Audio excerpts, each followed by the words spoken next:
الحمد لله الحمد لله رب العالمين الرحمن الرحيم مالك يوم الدين يا أيها الذين آمنوا اتقوا الله حق تقاته ولا تموتن إلا وأنتم مسلمون يا أيها الناس اتقوا ربكم الذي خلقكم من نفس واحدة وخلق منها زوجها وبث منهما رجالا كثيرا ونساء واتقوا الله الذي تساءلون به والأرحام إن الله كان عليكم رقيبا يا أيها الذين آمنوا اتقوا الله وقولوا قولا سديدا يصلح لكم أعمالكم ويغفر لكم ذنوبكم ومن يطع الله ورسوله فقد فاز فوزا عظيما أما بعد فقد قال الله تعالى في الكلام المجيد فأعوذ بالله السميع العليم من الشيطان الرجيم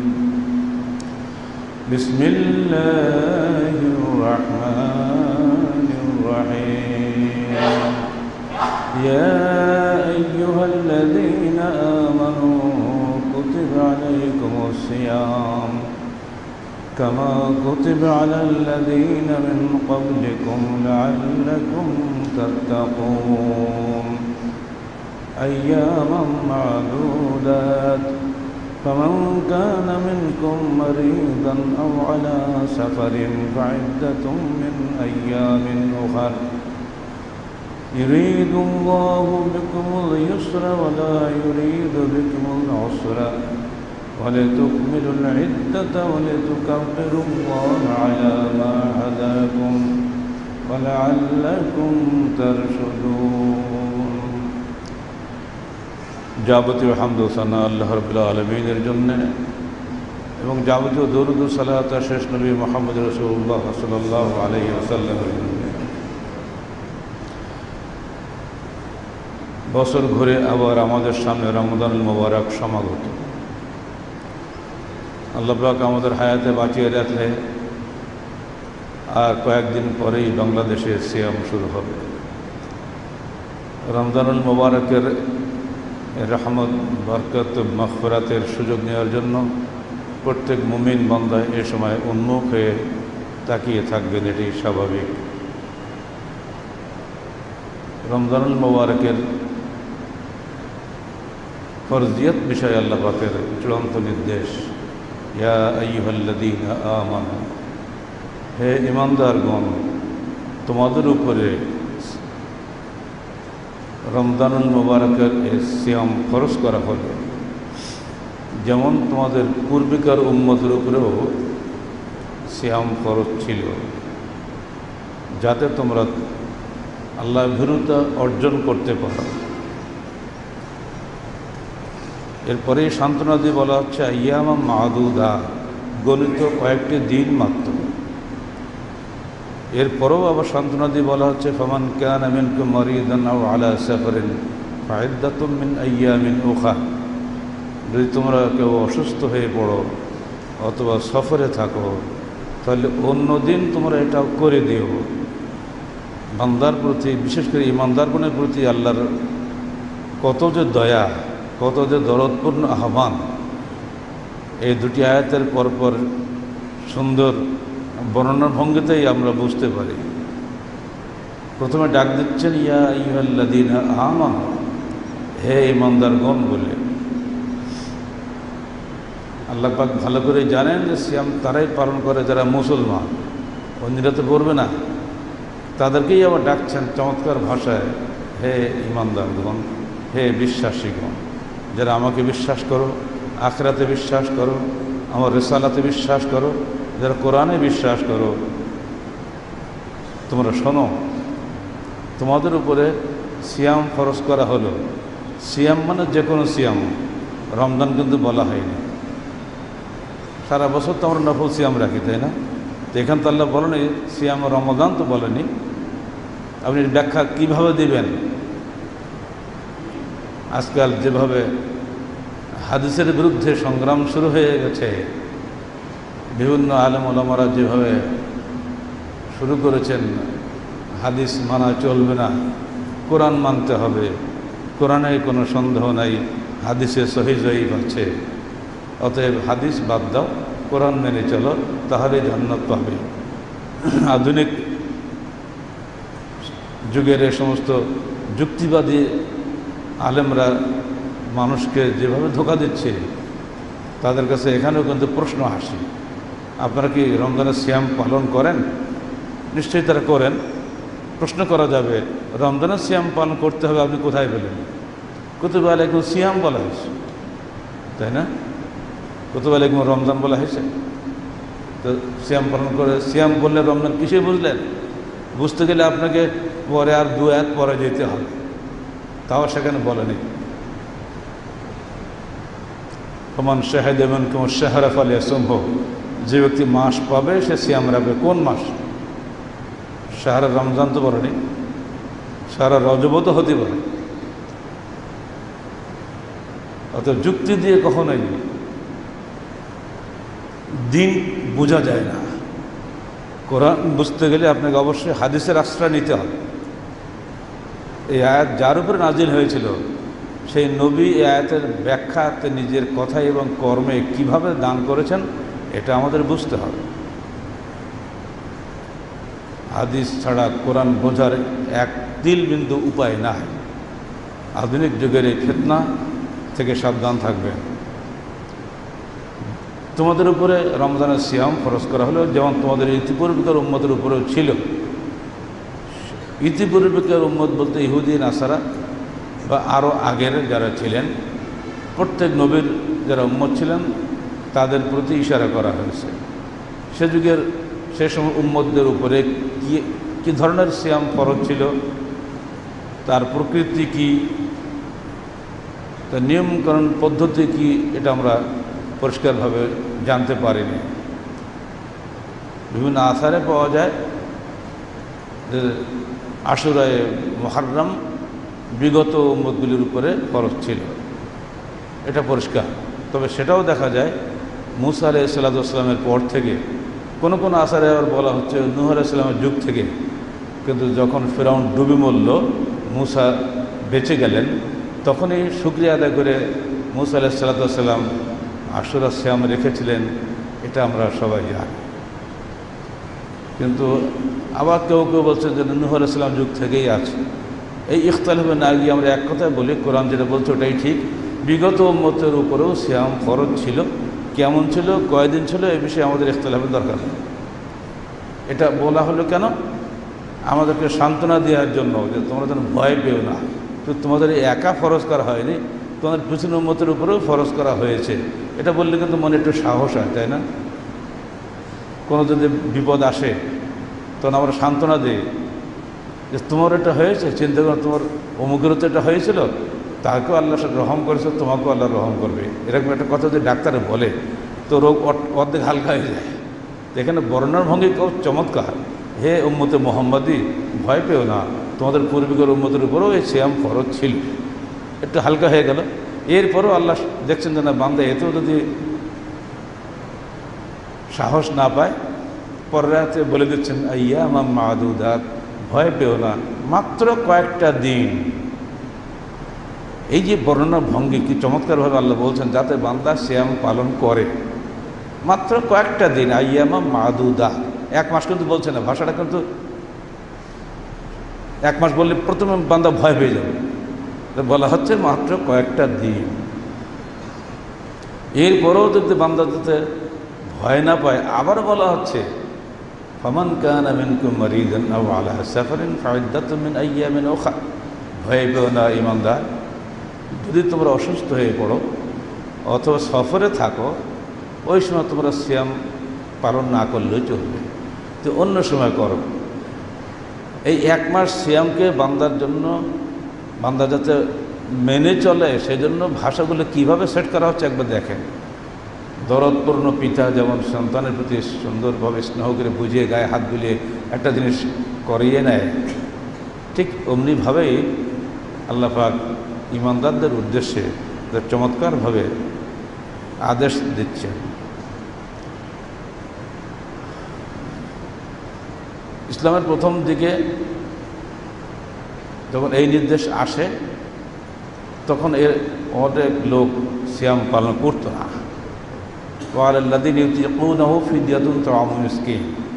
তাদেরকে বলা হলো, তোমরা যদি সিয়াম রাখতে না পারো, যে তোমাদের যদি ক্ষমতায় কুলায়, টাকা পয়সা থাকে, সামর্থ্য থাকে, তাহলে তোমরা দৈনিক একটা করে মিসকিন খাও। এটা বলা হলো। ওয়ান তাসুমু খায়রুল লাকুম, কিন্তু মনে রেখে দিও ফিদিয়া দেওয়ার চাইতে সিয়াম রাখাটাই তোমাদের জন্য উত্তম হবে। এই কত নরমভাবে বোঝানো হচ্ছে। এজন্যই বলা হয় একটা বিষয় জনগণকে হুকুম দিতে গেলে তাকে আগে বুঝিয়ে নিতে হবে। রাষ্ট্র ক্ষমতা দখল করে একটা আইন করে দিলাম আর জনগণ মেনে নিল, এটা নিয়ম নয়। আল্লাহ যখন আল্লাহর বান্দাকে এত আদর করে করে বলছেন, বলার ঢংটা কি? তোমাদের একলা ফরজ করেনি বাবা, আগে হয়েছে। আবার বলা হচ্ছে মাত্র কয়টা দিন। আবার বলা হচ্ছে না, তুমি যখন অসুস্থ সফরতা তখন করা লাগবে না। আবার বলা হচ্ছে বাবা, যদি তুমি না পারো নিতান্তই সিয়াম রাখতে, তাহলে তোমাদের অর্থ সম্পদ থাকে তো ডেলি একটা করে মিসকিন খাওয়া। এরপরে আবার বলছে আদর করে, দেখো বাবা, মিসকিন খাওয়ানো হচ্ছে, এতে সিয়াম রাখাটাই তোমার জন্য ভালো হবে। তো দুটো আয়াত দেখেন কীভাবে সেটিংটা আসতেছে পরপর। কোরআনের এই বর্ণনা ভঙ্গিতে আমরা বুঝতে পারি যে আল্লাহ পাক বান্দার মঙ্গলের জন্য এই বিধান জারি করেছেন, নইলে এত আদর করে বুঝাবার কী দরকার। সেই শেষে গিয়ে বলা হচ্ছে, যদি তোমরা সিয়াম রাখো, এটা তোমাদের জন্য কল্যাণ আছে। সে কল্যাণটা কি সেটা আমরা অনেকে জানি না। আধুনিক বিজ্ঞান বলে দিচ্ছে স্বাস্থ্যগত কল্যাণ, সমাজগত কল্যাণ, অর্থনৈতিক কল্যাণ, সব কল্যাণ আমরা এখন দেখতে পাচ্ছি। একটা মানুষ অন্য সময় যত পাপ করে, সিয়াম অবস্থায় কিন্তু সে পাপ করে না, যদি সে ইমানদার হয়। ফলে দেশ বহু দুর্নীতি থেকে, বহু অপকর্ম থেকে বেঁচে যায়। একটা মানুষ পেটের রোগে ভুগছে, নিয়মিত সিয়াম রাখলে পেটের রোগ থাকে না। শর্ত হলো ইফতার সাহারি এটা কম করে খাওয়া লাগবে, যেভাবে আমরা খাই। এত খেলে কি আর পেট ভালো থাকবে? আল্লাহ নবী একটা খেজুরকে সেহরি করতেন, আর আপনি এক থালা পান্তাকে সেহরি করেন, তো হবে? আর যদি বিরিয়ানির পান তো হুঁশ থাকে না। সব ব্যাপারেই এক্সেসিভ হওয়া যাবে না, মধ্যপন্থী থাকেন, আল্লাহ বরকত দিবে। আর বড় খায়ের বড় কল্যাণ হচ্ছে এই, তোমার মধ্যে তাকওয়া সৃষ্টি হবে, আল্লাহ ভীরুতার গুণ জেগে উঠবে। প্রচণ্ড ক্ষুধায় এই বসে জ্যৈষ্ঠ মাসের এই লম্বা দিনে তুমি কাতর হয়ে গেছো, পিপাসায় ছাতি ফেটে যাচ্ছে, তুমি সিয়াম আছো, পুলিশ দারোগা কেউ তোমার কিচ্ছু বলছে না, তুমি কিন্তু পানি পান করো না, তুমি কিন্তু এক লোকমা খানাও খাও না। কেন? সেটা আল্লাহর ভয়ে। এই যে আল্লাহ ভীতির প্রশিক্ষণ 1 মাস ধরে চলে, এটা হলো আমার জীবনের সবচেয়ে বড় প্রশিক্ষণ। আর এই জন্য আয়াতের শেষে বলা হয়েছে লাআল্লাকুম তাত্তাকুন, যাতে তোমরা মুত্তাকি হতে পারো। তাকওয়া অর্জন করাটাই সিয়ামের সবচাইতে বড় লক্ষ্য, বড় উদ্দেশ্য। এটা অর্জন করতে পারলে বান্দা তার জীবনের বহু ক্ষেত্র থেকে, অন্যায় থেকে, দুর্নীতি থেকে বেঁচে যাবে। সেটাই হলো তোমার জন্য সবচেয়ে বড় কল্যাণ। এই কল্যাণ লাভের জন্য আমাদেরকে যে কোনোভাবেই হোক রমজানুল মোবারকের এই 1 মাস সিয়াম পালন করে যেতে হবে। করতে পারলে আমার ইহকালীন মঙ্গল, পরকালীন মুক্তি এর উপরে নির্ভর করছে।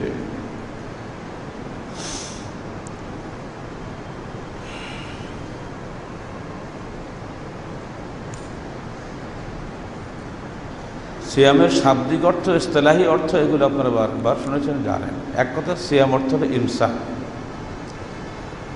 বিরত থাকা। কিসের থেকে বিরত থাকবেন? আনিল আকলি ওয়া শুরবি ওয়াল জিমা ফিল ইয়াওম ফিন নাহার, দিনের বেলা খানাপিনা এবং যৌন সম্ভোগ থেকে নিজেকে বিরত রাখবেন। এই হলো সহজ কথা, কিন্তু আসলে এর অন্তর্নিহিত তাৎপর্য আছে বুখারী অন্য হাদিসে। ক্বাল রাসূলুল্লাহ সাল্লাল্লাহু আলাইহি ওয়াসাল্লাম মান লাম ইয়াদা ক্বাওলা যুরি ওয়াল আমালা বিহি ফালাইসা লাহু হাজাতুন ইয়াদা তাআমাহু ওয়া শারাবাহু। যে ব্যক্তি সিয়াম রাখা অবস্থাতেও মিথ্যা পরিত্যাগ করতে পারেনি, তার সিয়াম রাখার দরকার নেই। এটাই কিন্তু আসল কথা। একটা মানুষ যদি মিথ্যার থেকে বেঁচে থাকে, সে কিন্তু একবার সমস্ত পাপ থেকে বেঁচে থাকতে পারবে। এইটা অর্জন করা খুব কঠিন। এটা করতে পারলে সিয়ামটা পূর্ণতা লাভ করবে, আর করতে না পারলে সিয়ামটা ত্রুটিপূর্ণ হবে। সিয়াম হবে না তা না, সিয়ামটা হবে ত্রুটিপূর্ণ হবে। অন্য ভাষায় আল্লাহ রসুল চমৎকারভাবে বলে দিচ্ছেন, সামা রমাদান ঈমানান ওয়া ইহতিসাবান গুফিরা লাহু মা তাকাদ্দামা মিন যামবিহি।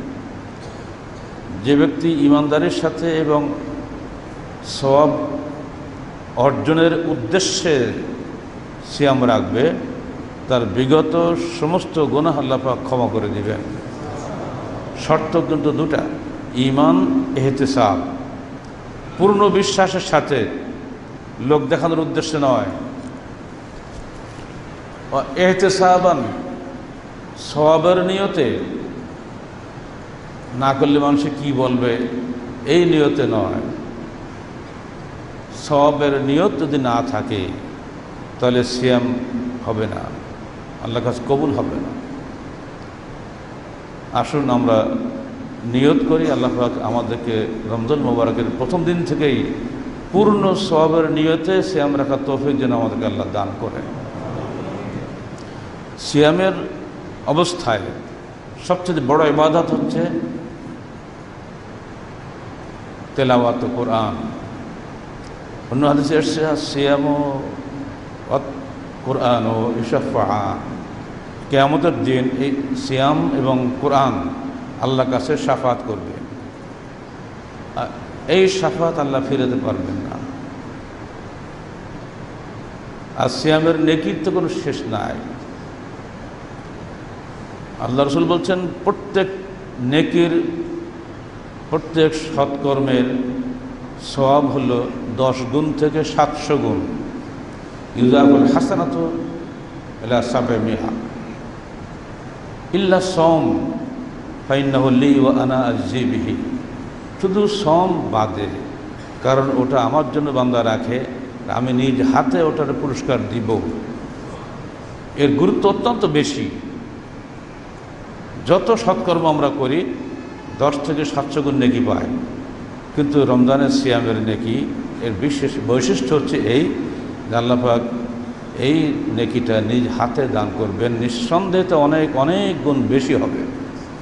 কারণটা কি? ইয়াদাউ তাআমাহু ওয়া শারাবাহু ওয়া শাহওয়াতু লি। বান্দা তার খানা পিনা এবং যাবতীয় কামনা বাসনা ছেড়ে দিয়েছে শুধুমাত্র আমার জন্য। তো আমার ভয়ে যখন বান্দা গোপনেও পানি খায় নাই, আমি কি বান্দাকে নিজ হাতে নেকি দেব না? অন্যরা ফেরেশতা দিতে পারে, কিন্তু এটা আমি নিজে দেব। এটা দারুণ ব্যাপার না? যাদের মধ্যে উপলব্ধি করার মতন চেতনা আছে তারাই এই হাদিসগুলোর অর্থ বুঝতে পারে। সব কিছু বলে বোঝানো যায় না, অন্তর দিয়ে বুঝতে হয়। আর ভাষাগুলো কত চমৎকার কোরআন থেকে আপনাকে বলে দিলাম।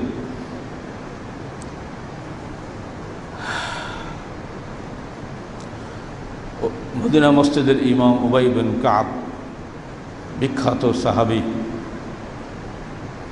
এমন একজন আল্লাহ নৈকট্যশীল সাহাবী যে একদিন আল্লাহ রসুল তাকে বলছেন, হে উবাই, আমি তোমাকে একটু কোরআনের সূরা শোনাবো, তুমি আমার সঙ্গে সঙ্গে পড়ে যাও। কোন সূরা? আল্লাহ রসুল বললেন, সূরা বাইয়িনা। হে আল্লাহ রসুল, আমাকে নির্দিষ্টভাবে কেন বলছেন? সাহাবী তো আপনার অনেক, তুমি কি জানো আল্লাহর নৈকট্যশীল সাহাবীদের মধ্যে, ফেরেশতাদের মধ্যে সেখানে তোমার নাম আলোচিত হচ্ছে, জুবাই বিন কাব এই সূরাটা যেন পাঠ করে। হে আল্লাহ রাসূল বলছেন কি আমার কথা আলোচিত হচ্ছে লাল মালাইল আলা, আল্লাহর সর্বোচ্চ নৈকট্যশীল ফেরেশতাদের সঙ্গে আল্লাহ আলোচনা করছেন? বলে হ্যাঁ। উবাই বিন কাব আনন্দে কেঁদে ফেললেন, এত সাহাবীর মধ্যে আল্লাহ পাক খাস করে আমার নাম স্মরণ করেছেন। তখন তিনি সূরাটা পাঠ করলেন, লাম ইয়াকুনিল্লাযীনা কাফারু মিন আহলিল কিতাবি ওয়াল মুশরিকিনা ফী নারি জাহান্নাম। এই যে সূরাটা আছে, সূরা বাইয়িনা, সূরা জিলজালার আগে। কত উঁচু পর্যায়ের সাহাবী হলে আল্লাহর আরশে তার নাম হয়ে আলোচনা হয়, এটা কি কল্পনা করা যায় নাকি? সেই সাহাবীকে ওমর ফারুক মদিনা মসজিদের ইমাম নিয়োগ করলেন। আল্লাহ পাক যাকে এত সর্বোচ্চ মর্যাদা দান করেছে, আমি কেন মর্যাদা দান করব না?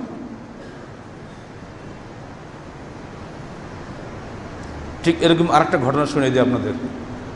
সূরা মুজাদালা আছে না কোরআনে? মুজাদালা মানে কি? পরস্পর ঝগড়া করা।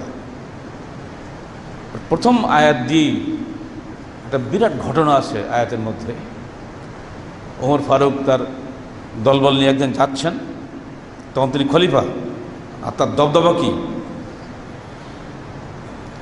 এক মহিলা বাড়ি থেকে বেরিয়ে রাস্তায় আসছে।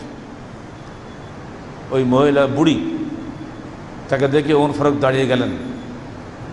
কাছে গেলে তিনি তাকে অনেকগুলো উপদেশ দিলেন। খলিফাকে অনেকক্ষণ ধরে উপদেশ দিচ্ছেন, সঙ্গে যারা ছিল ওরা অতিষ্ঠ হয়ে গেছে। এতক্ষণ ধরে খলিফাকে দাঁড় করে রাখছে, খলিফা যাচ্ছেন একটা বিশেষ কাজে, তার সময়ের মূল্য আছে না? তো এক পর্যায়ে একজন সাহাবী গিয়ে বলছে, হে খলিফা, আসুন, দেরি হয়ে যাচ্ছে, অমুক জায়গায় যেতে হবে। ওমর ফারুক তাকে ধমক দিয়ে বললেন, তুমি জানো উনি শুধু একজন মহিলা মাত্র নন, উনি সেই বিখ্যাত মহিলা যিনি তার স্বামীর সঙ্গে ঝগড়া করছিলেন এই মদিনায় বসে, আল্লাহ নবীর কাছে এসে স্বামীর বিরুদ্ধে অভিযোগ পেশ করছিলেন। আর সঙ্গে সঙ্গে আল্লাহ পাক তার অভিযোগের জবাবটা আল্লাহ রসুল দেওয়ার আগেই আল্লাহ পাক তার নবীর কাছে জবাব পাঠিয়ে দিয়েছিলেন। যে মহিলার ডাক এখানে থেকে সরাসরি আরশে পৌঁছে যায়, আমি ওমর কেন তার সামনে দাঁড়িয়ে থাকবো না? সুবহানাল্লাহ, চিন্তা করা যায়। এই সেই মহিলা যার ডাকে আল্লাহ সাড়া দেয়, আমি ওমর কি তার ডাকে সাড়া দিব না? তোমরা তাকে ছোটোখাটো মানুষ মনে করছো? এই আল্লাহ যে সরাসরি সাড়া দেন, ডাইরেক্ট দুটো ঘটনা আপনাকে বলে দিলাম। তো একটা হচ্ছে উবাই বিন কাবের ঘটনা। তিনি হলেন মদিনা মসজিদের ইমাম, নিযুক্ত হলেন। তাকে একদিন ওমর ফারুক জিজ্ঞেস করছে, হে ভাই বলো তো তাকওয়া কাকে বলে? আল্লাহ যে সিয়ামের শেষে বললেন লাআল্লাকুম তাত্তাকুন, যাই তোমরা মুত্তাকি হতে পারো, তাকওয়া অর্জন করতে পারো। তাকওয়ার ব্যাখ্যা কি? ওমর তো নিজে ভালো করে জানে তাকওয়ার ব্যাখ্যা কি। জবাব দিচ্ছেন উবাই বিন কাব, হে ওমর, আপনি কি কখনো কাঁটা বিছানো রাস্তা দিয়ে চলেছেন? বলছেন, হ্যাঁ চলেছি। কিভাবে চলেন? খুব সাবধানে, যাতে কাঁটা পায়ে না ফুটে, কাপড় উঁচা করে চলি যাতে হাঁটুতে না লাগে। হ্যাঁ, ফাযালিকা তাকওয়া, ওটাকেই তাকওয়া বলা হয়। কোন কাজে আল্লাহ খুশি হবেন, কোন কাজে আল্লাহ নাখোশ হবেন, এটা বেশি যারা চলে তার দুনিয়াবীর জীবনে, উনি হলেন সত্যিকারের মুত্তাকি। বলেন সুবহানাল্লাহ ওয়া বিহামদিহি। কি চমৎকারভাবে বুঝিয়ে দিলেন, কি চমৎকারভাবে বুঝিয়ে দিলেন। আমরা হলে বলতাম কি রাত্রিবেলা উঠতে হবে, উজু টুজু করে নামাজ পড়তে হবে, আর চোখে পানি ফেলতে হবে, কাঁদতে হবে, কোনো হুজুরের কাছে গিয়ে মুরিদ হওয়া লাগবে, সেখান দিয়ে তোমাকে কলব সাফ করা লাগবে, এত কিছু করে তারপরে তুমি হয়তো মুত্তাকি হতেও পারো। কোনো কথা নেই, এক কথা শেষ। দুনিয়াবী জীবনে চলতে গিয়ে প্রতি মুহূর্তে আমরা শয়তানের মোকাবেলা করছি, তাই না? প্রতি মুহূর্তে শয়তান আমাকে পথভ্রষ্ট করার চেষ্টা করছে। প্রতি মুহূর্তে শয়তানকে যে টের পায় এবং শয়তান থেকে যে নিজেকে বাঁচিয়ে রাখতে পারে, উনি হলেন সত্যিকারের মুত্তাকি। এই ব্যাখ্যাটা কিন্তু আপনার আমার নয়। কার ব্যাখ্যা বুঝলেন তো একটু আগে? তার মর্যাদা কোথায়? এত মর্যাদাবান সাহাবী। এই সমস্ত মানুষের ব্যাখ্যা পাওয়ার পরে যারা অন্যদের তালাশ করে, তাদেরকে মূর্খ ছাড়া কি বলা যাবে না? এই তাকওয়া অর্জন করার প্রশিক্ষণের জন্যই রমজান আসে।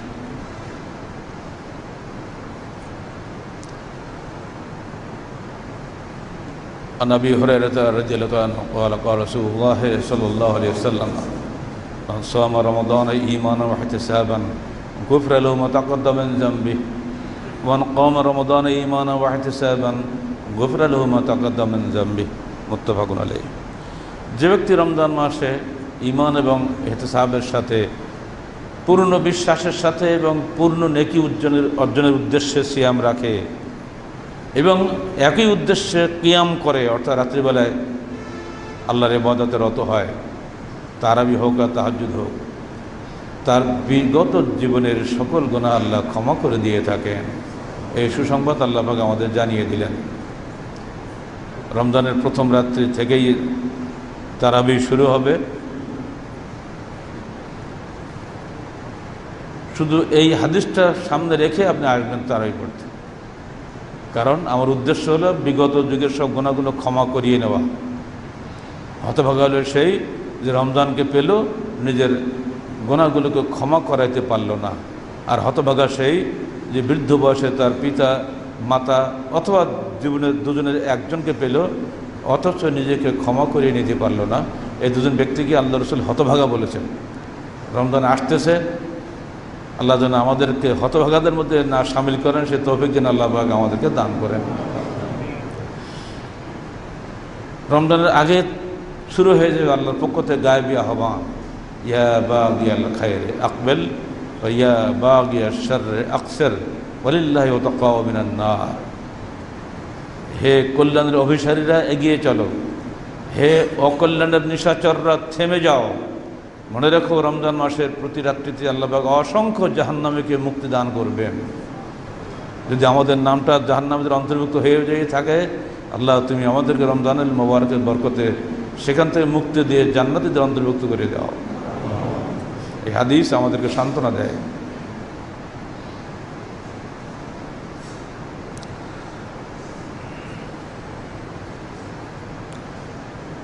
তিনি বলছেন, ইযা সামা আহাদুকুম ফালা ইয়ারফুস ওয়ালা ইয়াসখাব ফাইন্না সিয়ামাহু ফাইন সাব্বাহু আহাদুন আও কাতালাহু ফালিয়াকুল ইন্নী ইমরাউন সায়েম। মুত্তাফাকুন আলাইহি। এটা ওষুধ আল্লাহ পাক বলে দিচ্ছেন। যদি তোমাদের মধ্যে কেউ সিয়াম রাখে, অতঃপর সিয়াম অবস্থায় কোনো রকম গালিগালাজ ঝগড়া ফাসাদ না করে বা এমন কোনো মন্দ কথা না বলে যে কথা মানুষের মুখ দিয়ে বেরোনো উচিত নয়, এই যে গীবত করা, কাউকে মিথ্যা অপবাদ দেওয়া, গালিগালাজ করা, এত বাজে ভাষায় কথা বলা, যেগুলো আমরা আজকাল পত্রপত্রিকা বড় নেতৃত্বের কাছ থেকেও দেখছি, মানে জাস্তি খারাপ আর হয় না। এই ধরনের কথাবার্তা যদি কেউ সিয়াম অবস্থা না বলে, তখন যদি ফাইন সাব্বাহু আহাদুন, যদি কেউ তাকে এসে গালি দেয়, আও কাতালাহু, অথবা তার সঙ্গে লড়াই করতে আসে, তখন সায়েম কি বলবে? ফালিয়াকুল ইন্নী ইমরাউন সাইমুন, হে ভাই আমি একজন সায়েম। বাস, আপনার আর কিছুই বলার দায়িত্ব নেই। ওটুক বলার পরে যদি আপনাকে হত্যা করে, আপনি জান্নাতে চলে যাবেন। আপনি আর কিচ্ছু বলবেন না, খালি বলে ইন্নী ইমরাউন সাইমুন, আমি একজন সায়েম ব্যক্তি। বাস, আমি কোনো জবাব দেবো না, কথা বলবো না, যত গালিগালাজ দেন কথা বলবো না। এই বাস্তব ইতিহাস আমরা দেখেছি মারিয়ামের জীবনে, দেখেছি জাকারিয়া আলাইহিস সালাতু ওয়াস সালামের জীবনে। আল্লাহ পাক তাদেরকে 3 দিন কথা বলতে নিষেধ করেছিলেন। তারা কথা বলেনি কারোর সাথে, ইশারা ইঙ্গিতে ছাড়া। আপনিও ঠিক যখন সিয়াম রাখবেন, তখন যদি কেউ আপনাকে গালিগালাজ করার জন্য আসে অথবা আপনাকে মারতে আসে, আপনিও ঠিক একটি কথাই বলবেন, ভাই আমি সিয়াম রেখেছি, আপনার এসব কথার কোনো জবাব আমি দেব না। এটুকু বললেই আল্লাহ পাক খুশি হবেন, আল্লাহ গায়েবী মদদে আপনাকে সাহায্য করবেন। এমন হবে যে সাক্ষাৎ ওই হত্যাকারী আপনার এই কথা শুনে তার বুকটা দুর্গে কেঁপে উঠবে, 10 হাত পিছিয়ে যাবে, আপনার ধারে আর আসবে না। ইতিহাসকে নাই, আল্লাহ রসুলকে মারতে আসতেছে আবু জাহাল, খুব একেবারে হুমকি ধমকি দিয়ে কাবা চত্বরে আল্লাহ রসুল সালাত আদায় করছেন, তাকে সালাত আদায় করতে দেওয়া হবে না। ধর্মনিরপেক্ষ নেতারা বলে ধর্ম যার যার, রাষ্ট্র সবার। আবু জাহেলের ধর্ম আবু জাহেলের, মোহাম্মদের ধর্ম মোহাম্মদের, সেখানে এখানে বাধা দিয়েছিলে। ধর্মনিরপেক্ষ লোকেরা সালাতকেই বেশি ভয় পায়, কারণ একজন মানুষ যখন 5 ওয়াক্ত সালাত আদায় করে সে কখনোই কোনো বাতিলের সঙ্গে আপোষ করে না। আর বাতিল না হলে তো দুনিয়াদারদের দুনিয়া চলবে না। মিথ্যা ভাউচারে সই করতে হবে। একজন সালাত আদায় করা ব্যক্তি কখনো মিথ্যা ভাউচারে সই করতে পারে না। ঘুষ দিতে হবে, ঘুষ না দিলে তোমাকে চাকরি হবে না। একজন সালাত আদায়কারী ব্যক্তি কখনোই আপনাকে ঘুষ দিবে না। সালাত হলো ধর্মনিরপেক্ষতাবাদের সবচেয়ে বড় বাধা জিনিস। সত্যিকার অর্থ যদি কেউ সালাত আদায় করে সে দুনিয়াদারদের চোখের শত্রু হবে। ঠিক যেমন সেদিন আবু জাহেলের শত্রু ছিল আপনার আমার প্রিয় নবী মুহাম্মদ রাসূলুল্লাহ সাল্লাল্লাহু আলাইহি সাল্লাম। তিনি কিন্তু আবু জাহেলকে মারেননি, তিনি কিচ্ছু বলেননি, গালিগালাজও করেননি, খুদ সালাত আদায় করেছে, এতটুকুতেও আপত্তি। আল্লাহ পাক রহম করলেন। আবু জাহেল কাছে গিয়েছে একটা বড় পাথর নিয়ে, পাথর দিয়ে মেরে তার মাথা চূর্ণ করে দেবে, কিন্তু হঠাৎ তীব্র বেগে পিছিয়ে গেল হায় হায় করতে করতে। তার দলবল বলছে কি নেতা, আর ফিরে আসলেন যে ওরে বাপরে বাপ, ওরে বাপরে বাপ। আমি ওর কাছে যাচ্ছিলাম, হঠাৎ করে দেখি একটা আগুনের কুণ্ড, আমি আর একটু আগালিয়ে আমি আগুনে পড়ে যেতাম। লোকেরা বলছে কই কোথাতে দেখ, কোনো আগুন কিছু তো নাই। আরে না, তোরা দেখিস না, আমি দেখেছি। এটা হলো আল্লাহর গায়েবী সাহায্য। আপনি যখন সায়েম বলবেন আল্লাহ ঠিক অমনি করে আপনারও গায়েবী সাহায্য করতে পারে। ওই এক ধাপটা দড়ি পালিয়ে চলে যাবে, দেখবেন। এই জন্য আল্লাহ রসুল আমাদেরকে এই ট্রিটমেন্ট দিয়েছেন। যখন তোমাকে গালি দিবে তুমি বলো বাবা আমি সায়েম, যদি তোকে মারতে আসবে বাবা আমি সায়েম। এখন তুমি জাফার করো। বুখারী মুসলিমের হাদিস। কয়েকটা বিষয় আপনাদেরকে বলে দেখাই ভালো, কারণ সিয়ামে এখন কয়েকদিন বাকি আছে। আধুনিক যুগে একটা ফিতনা বের হয়েছে, একই দিনে বিশ্বব্যাপী সিয়াম ও ঈদ করবে, তাই না? এই ফিতনা আগে ছিল না। 1986 সালে জর্ডানের রাজধানী আম্মানে OICর অঙ্গ সংস্থা আন্তর্জাতিক ফিকহ একাডেমির কিছু পণ্ডিত বসে এই সিদ্ধান্ত দিয়েছিলেন যে পৃথিবীর সর্বত্র একই দিনে সিয়াম ঈদ হবে। এই ধোকায় কেউ পড়বেন না। কিছু ছেলেপিলে দেখছি আমরা আজকাল গ্রামে গঞ্জে, এদিকে খুব তারা আগ্রহী, নিজেরা আলাদাভাবে ঈদ করে। কুমিল্লা কোন পীর সাহেব বলে গিয়েছিল, সেখানে 40টা গ্রামে আমাদের আগেই তাদের সিয়াম শুরু হয়ে যায়, আমাদের আগেই তাদের ঈদ শুরু হয়ে যায় সৌদি আরবের সাথে। সৌদি আরবের প্রতি যে এতই মহব্বত হয়, তো সৌদি আরবের কাবা গৃহে বা মদিনা মুনাওয়ারাতে আলহামদুলিল্লাহ সব জায়গায় রফল আদান করে আমিন বলে সালাত আদায় হয়। আপনারা কুমিল্লার এই 40 ঘরের বাহাদুররা কি সৌদি আরবের মতো সালাত আদায় করেন? ওই একটা খালি মানবে, বাকিগুলো মানবে না। এখন দেখা দেখি তাদের সঙ্গে যারা চরমপন্থী জঙ্গিবাদী কিছু ছেলেপিলে এখন তৈরি হয়েছে, এদেরও বাহ্যিক লক্ষণ হচ্ছে ওরা একই দিনে সিয়াম ঈদ করবে এবং একদিন আগেই করবে। এই ধোকায় কেউ পড়বেন না, ছেলেপিলেদেরকে সাবধান করে দিচ্ছি। এই বিষয়ে আল্লাহ রসুলের হাদিস রয়েছে যথেষ্ট, আমাদের আলোচনা গেছে তাহারিকে, খালি ইঙ্গিত দিয়ে কয়েকটা বলে দিই। قال رسول الله صلى الله عليه وسلم صوموا لرؤيته وافطروا لرؤيته فإن غم عليكم فأكملوا 30 فأكملوا شعبان 30 متفق عليه।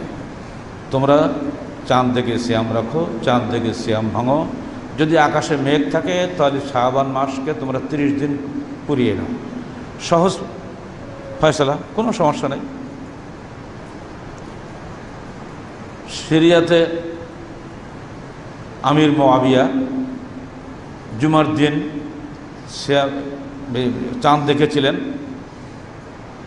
সিয়াম ভঙ্গ করলেন, ঈদুল ফিতর পালন করলেন। সিরিয়া থেকে একজন সাহাবী চলে গেলেন মদিনায়, সেখানে গিয়ে দেখলেন যে না, মদিনার লোক সেদিন সিয়াম আছে, ঈদ করেনি। ইবনে আব্বাসকে বলা হলো, আপনি কি তাহলে মুআবিয়া তো আমাদের এখন খলিফা, তিনি সেখানে সিরিয়াতে আজকে ঈদ করছেন, অথচ আপনারা এখানে সিয়াম আছেন, আপনি কি তাহলে মুয়াবিয়ার দেখার সঙ্গে একমত নন? ওটা কি আমাদের সকলের জন্য যথেষ্ট হবে না? ইবনে আব্বাস বললেন যে না, সিরিয়ার চন্দ্র দর্শন মদিনাতে কার্যকর হবে না। এইভাবেই আল্লাহ রাসূল আমাদেরকে নির্দেশ দিয়েছেন, লিকুল্লি আহলে বাইতিন রুইয়াতুহু, প্রত্যেক দেশের দর্শন তাদের জন্য।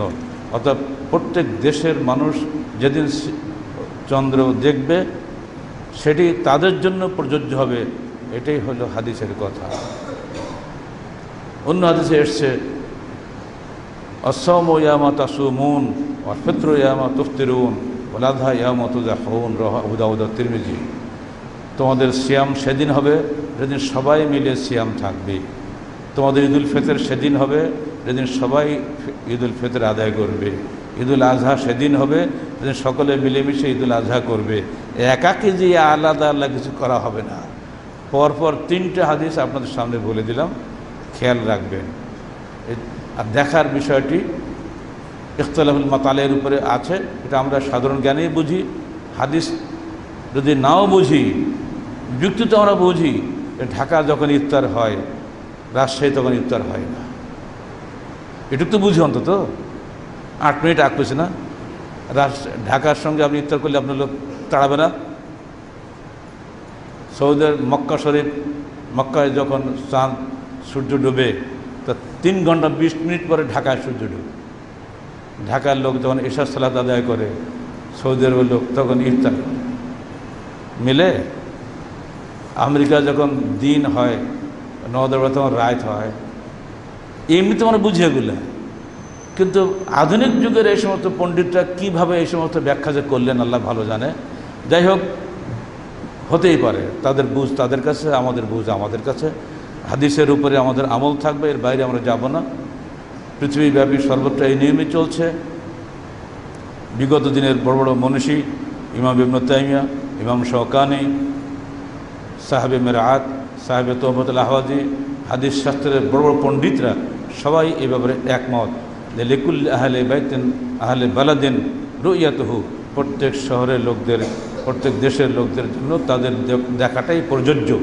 আর দেশ বলতে শুধুমাত্র একটা শহর নয়, সেখানে শাসক যারা উলুল আমর আছেন, অর্থাৎ এদেশের রাষ্ট্রপ্রধান ঢাকা থেকে একটা দেশের যেভাবে নির্দেশ দিচ্ছে সকলে মিলে আমরা সেদিনই করি। এই বিষয়ে আমাদের কোনো ইখতিলাফ থাকার কথা নয়। চাঁদ দেখব, সিয়াম রাখবো, চাঁদ দেখব, সিয়াম ভাঙবো, এই সহজ কথাটা আমাদের মনে রাখতে হবে, কোনো সমস্যা এখানে থাকার কথা নয়। এরপরে ইফতারের বিষয়টা আসছে। সিয়াম প্রথম দিন থেকে আমাদের ইফতার করতে হবে। এই বিষয়ে রাসূলুল্লাহ সাল্লাল্লাহু আলাইহি সাল্লাম আমাদেরকে হাদিস শুনিয়েছেন।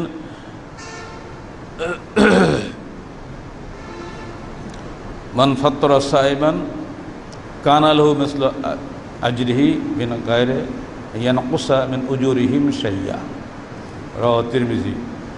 যে ব্যক্তি কোনো ব্যক্তিকে ইফতার করাবে, সে ব্যক্তি অনুরূপ নেকি পাবে যত নেকি তার ইফতার খেয়েছেন যারা, যেসব সায়েমরা, সবার নেকি যা হবে সমস্ত নেকিগুলো ওই একক ব্যক্তি যিনি ইফতার করিয়েছেন তার আমলনামায় লিপিবদ্ধ হবে। মিন গায়রি ইয়ানকুসা মিন উজুরিহিম শাইয়্যা, ওনাদের নিজস্ব নেকি যারা থাকবে তা থাকবেই, তা সেখান থেকে কমানো হবে না। ইফতারের বিষয়টি আমরা আস্তে আস্তে ঢিলা হয়ে যাচ্ছি, এ বিষয়ে খেয়াল রাখবেন। পরস্পরকে আগ্রহ ভরে ইফতার করাবেন। আমরা অনেক সময় দেখি যানজটে যখন ঢাকা যাই আমরা, বা অটোতে উঠে যখন সাহেবগঞ্জ থেকে রাজশাহী আসি, আমারই জীবনে ঘটে গেছে অটোতে, মানে তখন তো অটো ছিল না ঢাকাতে, ওই কী বলবেন না, 3 চাকার বেবি ট্যাক্সি, একদম জামে আটকে গেছি। এক জায়গায় ইফতার দাওয়াত, আমার সেখানে ইফতার, কোথায় ইফতার, ইফতারি ফেরাত 1 ঘন্টা পরে যে পৌঁছেছি। বায়তুল মোকাররম থেকে ওই মাদারটেক যাবো, কতটুকু রাস্তা, শেষকালে ইফতার করে কিছুই পাই না। তা আমরা আগে ভাগে পানি নিয়ে উঠছিলাম, কিছু খেজুর এমনি ছিল, রেখে দিয়েছিলাম। খেজুর খেয়ে ইফতার করছি, পাশের বেবি ট্যাক্সির মধ্যে দেখি এক মহিলা হাত লম্বা করে দিয়েছে। বুঝলাম তাহলে এখানে একই সমস্যা। বাকি যে খেজুর ছিল আর বোতলের অর্ধেক পানি ছিল, ডান পাশে বেবি ট্যাক্সিতে দিয়ে দিলাম, বাবা তোমরা খাও। এই বিপদ কিন্তু আমাদের এখন এমনিতেই হচ্ছে। যানজটে পড়া মানে কি, ইফতার ওখানে বসেই করা। এজন্য যখন ঢাকায় বের হবেন, আপনাদের মধ্যে নসিহত থাকলো পানির বোতল আর কিছু হাফ কেজিখানে খেজুর বা বিস্কুট ব্যাগের মধ্যে ভরে নেবেন। এই নিয়তে আমি একা খাবো না, আর দুজনকে দিব। যদি দেন, নিঃসন্দেহে বিস্কুট খেয়ে পেট ভরবে না, তবুও তো আর একজন মানুষ, তৃষ্ণার্থ ক্ষুধার্ত মানুষ তো খেতে পারবে। ওই দেওয়ার নিয়তে নেবেন, তাহলে দিতে না পারলেও আপনি নাকি পাবেন। কথা বলছেন? সব খাবো এই নিয়তে পকেট ভরবেন না, অন্যকে দেওয়ার নিয়তে ইফতার বাড়িতে বানাবেন। আর সবসময় কামনা করবেন, আল্লাহ আর একজন ভাইকে যেন আমি ইফতারের সঙ্গে পাই। এই অভ্যাস ছিল আবুল আম্বিয়া ইব্রাহিম আলাইহিসসালামের। তিনি মেহমান ছাড়া ভাত খেতেন না। তার মেহমানদের সম্পর্কে কোরআনে আয়াত চলে আসছে। তো আমরাও যেন অন্ততপক্ষে সিয়াম রাখি, যারা ইফতারি করার সময় ইফতার করাবো এই নিয়তে যেন ইফতার বানায় চেষ্টা করবেন। গ্রামাঞ্চলে এখন এটা পুঁজিপতিদের হাতের মধ্যে চলে গেছে। 30 দিনে 30 জন ইফতার খাওয়ায়, আর বাকি লোক মাহরুম হয়। লোকেরা খালি খাবে আর উনি খালি দিবেই। এই সিস্টেমটা অত্যন্ত অপছন্দনীয় সিস্টেম। আমরা ছোটো থেকে দেখে আসছি, গ্রামে ধনী গরিব সবাই ইফতার বানাবে, আর মা বোনেরা ইফতার মসজিদে পাঠাবে, তাই না? কারো আসলো ক্ষীর, কারোর আসলো ভাজা পোড়া, কারোর আসলো খই ভাজা, কারোর আসলো মুড়ি, কারোর আসলো গুড়। এই সবগুলো একসঙ্গে মিশিয়ে আমরা সকলে মিলে মহব্বতের সঙ্গে খেলাম, প্রত্যেকে নেকি পেয়ে গেল। এখন গরিবরা থাকে, ধনীরা সবাইকে খাওয়াবে। আজকে কার ইফতার, আজকে অমুকের ইফতার, ও আজকে খাওয়াটা ভালো হবে, সব চললো মসজিদে। এই সিস্টেমটা বাতিল করাই ভালো। এরপরও আরও অনেক কথা আছে, সেগুলো আর ঢুকছে না। সবাইকে নিয়ে ইফতার করার মধ্যে যে একটা স্বাদ আছে, এই স্বাদের কোনো তুলনা নেই। এর সঙ্গে মহব্বত আছে, এর সঙ্গে বরকত আছে, এর সঙ্গে সওয়াব আছে। চেষ্টা করবেন সবাইকে নিয়ে ইফতার করার এবং ইফতার করানোর। আমি আনবো, অন্যকে দেব না। শুধু নিজে খাওয়ার চিন্তা করলে তো পুরোপুরি পুঁজিবাদী চিন্তাধারা হবে, বস্তুবাদী চিন্তাধারা হবে, এটা চলবে না। ইসলাম ত্যাগের ধর্ম। সিয়াম এসছে মানুষকে ত্যাগ শেখানোর জন্য।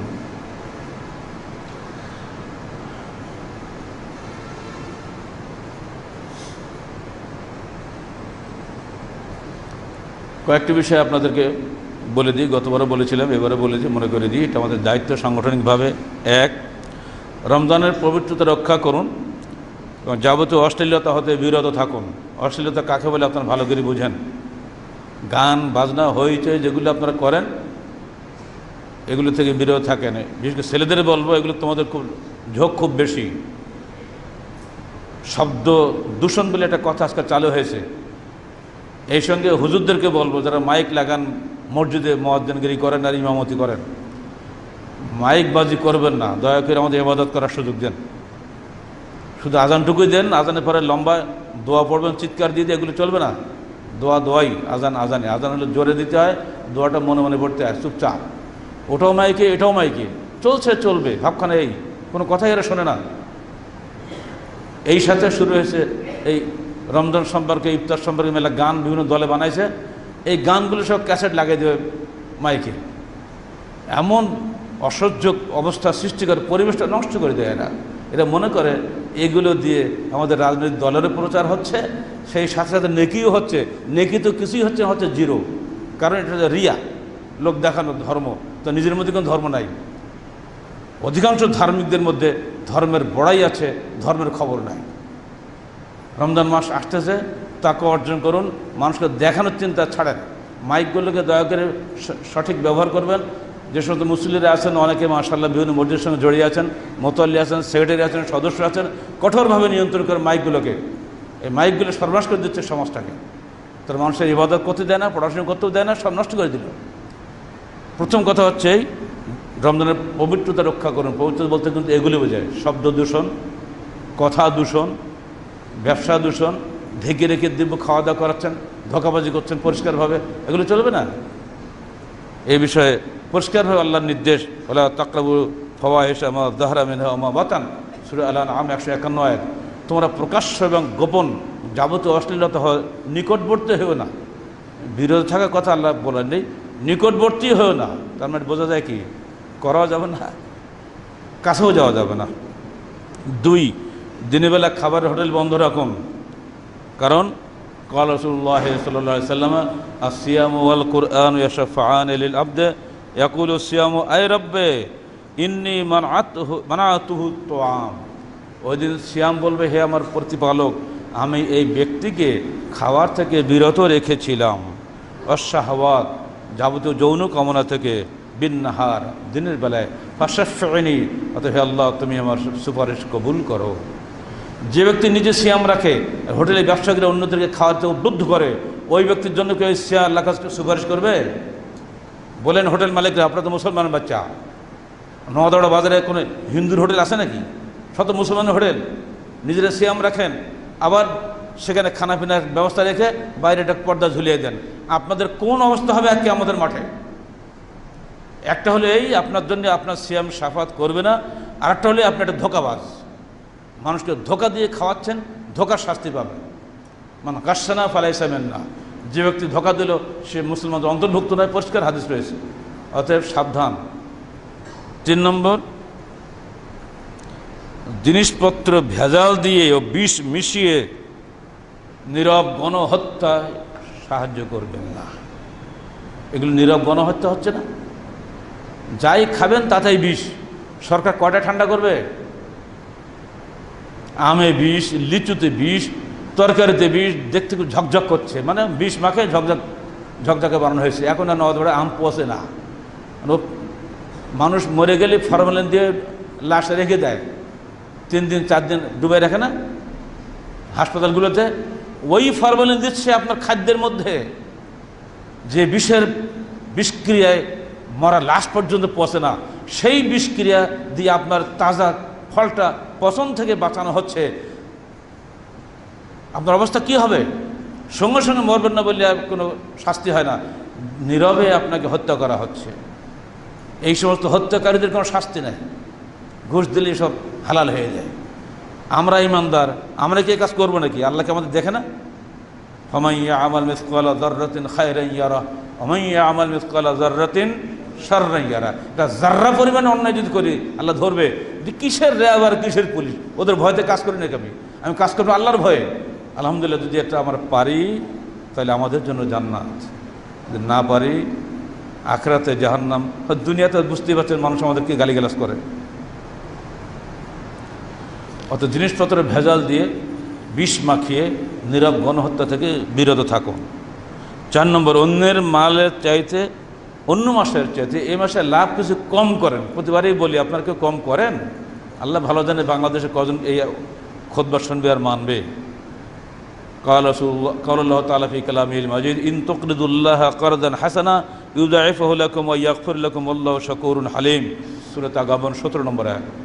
হে ইমানদার বান্দাগণ, তোমরা আল্লাহকে কর্জে হাসানা দাও।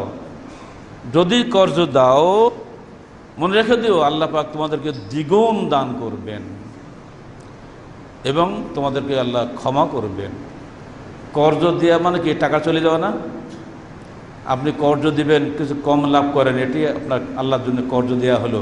আল্লাহ আজকে যে আপনি 2% কম রাখলেন খাদ্যের দাম বা জিনিসপত্রের দাম, আল্লাহ তো দেখেছে আপনি কি করেছেন, এই দ্বিগুণ আল্লাহ পাক আপনাকে জান্নাতে দান করবে। আল্লাহর ওয়াদা কখনো মিথ্যা হয় না, বান্দাকে ঠকাবেন না, আয়াতগুলো মেনে চলার চেষ্টা করুন। 5, ব্যবসায়ে প্রতারণা করা এবং মাপে এবং ওজনে কম দেওয়া থেকে বিরত থাকুন। আল্লাহ বলছেন ফাওয়াইলুল লিল মুতাফফিফিন আল্লাযীনা ইযা ইক্তালু আলান নাসি ইস্তাওফুন ওয়া ইযা কালুহুম আও ওয়াজানুহুম ইয়াখসিরুন। ওয়া ক্বালা রাসূলুল্লাহ সাল্লাল্লাহু আলাইহি ওয়াসাল্লাম মান গাশশানা ফালাইসা মিন্না, রাওয়াহু মুসলিম। ধ্বংস হলো ওই সমস্ত মাপে এবং ওজনে কম দানকারীদের জন্য, যারা যখন মেপে নেয় বেশি করে নেয়, মেপে দেয় তখন কম করে দেয়। গোশতের দর সরকার বলেছে 420 টাকা। নিঃসন্দেহে গোশত ব্যবসায়ীরা একদিন প্রতি কেজি গোশতে কিছু না কিছু হলেও কম দিবে। মাছের ব্যবসায়ীরা সাবধান, কেজিতে তোমরা কম দেবে, এটা তোমাদের বদনাম হয়ে গেছে। দয়া করে বদনাম থেকে রক্ষা করার চেষ্টা করো। মাছে এবং গোশে চালু হয়ে গেছে, এটা খদ্দেররা বুঝে গেছে, ও 1 কেজি গোশত মানে ও কম আছে, 100 হোক তাও তো হবে না। এই বদনাম ঘুচিয়ে দাও। নওদৌড়া যারা ব্যবসায়ী, আমাদের দায়িত্ব তাদের কাছে আবেদন করা, কারণ আমরা এখানে থাকি। তোমরা কি আল্লাহর এই বিধান মানতে পারো না? আল্লাহ পাক তোমাদেরকে তৌফিক দান করুক, দোয়া করি আমরা। অবশ্যই মানার চেষ্টা করো। 6 নম্বর, অধীনস্থদের প্রতি দয়া করো। আল্লাহ পাক, আল্লাহ রসুল বলছেন, ইরহামু মান ফিল আরদে ইয়ারহামুকুম মান ফিস সামা। তোমরা দুনিয়াবাসীর উপরে দয়া করো, আসমানবাসী আল্লাহ তোমাদের উপরে রহম করবে। আসুন আমরা সকলের প্রতি দয়ার্দ্র চিত্ত হই, সমাজটাকে সুন্দর করে গড়ে তুলি।